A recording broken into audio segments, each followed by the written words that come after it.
इनके जी भर करके गंभीर आरोप के बावजूद भी वहां के कामदारों को, वहां के कर्मचारियों को उकसाने की भरपूर कोशिश के बावजूद भी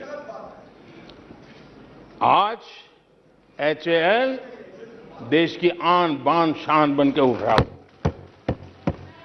आदरणीय अध्यक्ष जी, जिसका बुरा चाहते हैं वो कैसे आगे बढ़ता है, मैं तीसरा उदाहरण देता हूं। आप जानते हैं एलआईसी के लिए क्या क्या कहा गया था? एलआईसी बर्बाद हो गई, गरीबों के पैसे डूब रहे हैं, गरीब कहां जाएगा, बेचारे ने बड़ी मेहनत से एलआईसी में पैसा डाला है। क्या कहें, जितनी उनकी कल्पना शक्ति थी, जितने उनके दरबारियों ने कागज पकड़ा दिए थे, सारे बोल लेते थे, वो सारे बोल लेते थे। लेकिन आज एलआईसी लगातार मजबूत हो रही है। शेयर मार्केट में रुचि रखने वाले को भी ये गुरु मंत्र है कि जो सरकारी कंपनियों को ये लोग गाली देना, आप उसमें दांव लगा दीजिए साहब, अच्छा ही होने वाला है।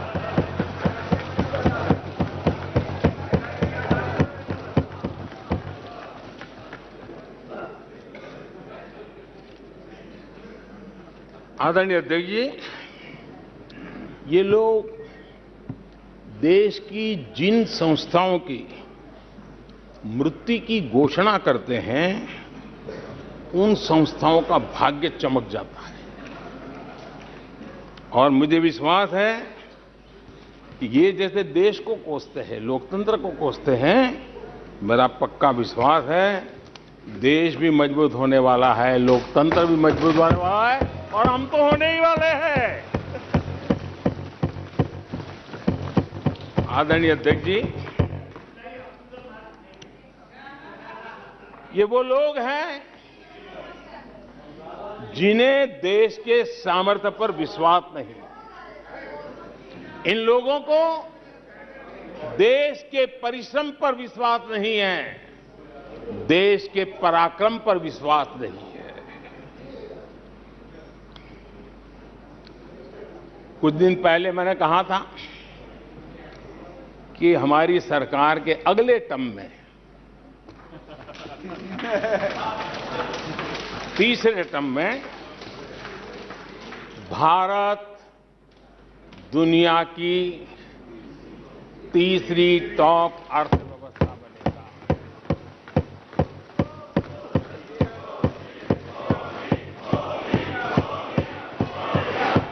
आदरणीय अध्यक्ष जी,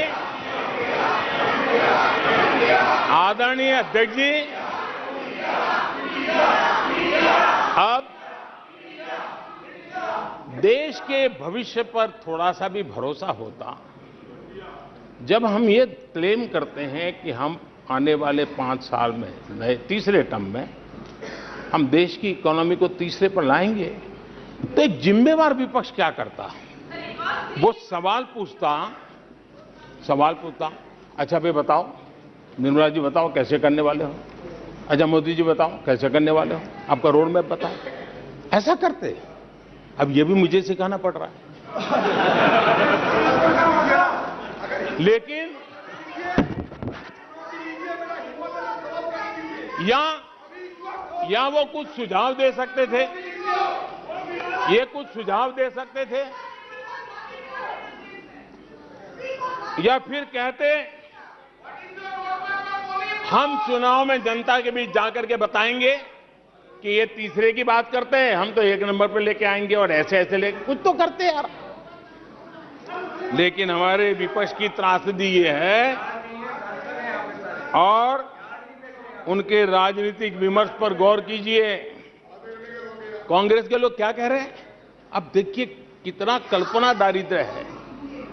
इतने सालों तक सत्ता में रहने के बाद भी क्या अनुभवताहीन बातें सुनने को मिल रही है जी। क्या कहते हैं ये कहते हैं इस लक्ष्य तक पहुंचने कुछ करने की जरूरत नहीं, ऐसे ही होने वाला है तीसरे नंबर पे। बताओ, मुझे लगता है कि इसी सोच के कारण वो सोते रहे इतने सालों तक, तो अपने आप होने वाला है। वो कहते हैं बिना कुछ किए तीसरे पहुंच जाएंगे। और कांग्रेस की माने अगर सब कुछ अपने आप ही हो जाने वाला है, इसका मतलब है कांग्रेस के पास न नीति है, न नीयत है, न विजन है, न वैश्विक अर्थव्यवस्था की समझ है और न ही भारत के अर्थ जगत के ताकत का पता है। और इसलिए सोए सोए सब हो जाएगा, यही एक आदरणीय अध्यक्ष जी, ये वजह है कि कांग्रेस के शासन में भारत गरीबी और गरीबी को बढ़ाता गया। 1991 में देश कंगाल होने की स्थिति में था। कांग्रेस के शासनकाल में अर्थव्यवस्था दुनिया के क्रम में 10, 11, 12 इसके बीच में झोले खाती थी, झूलती रही थी।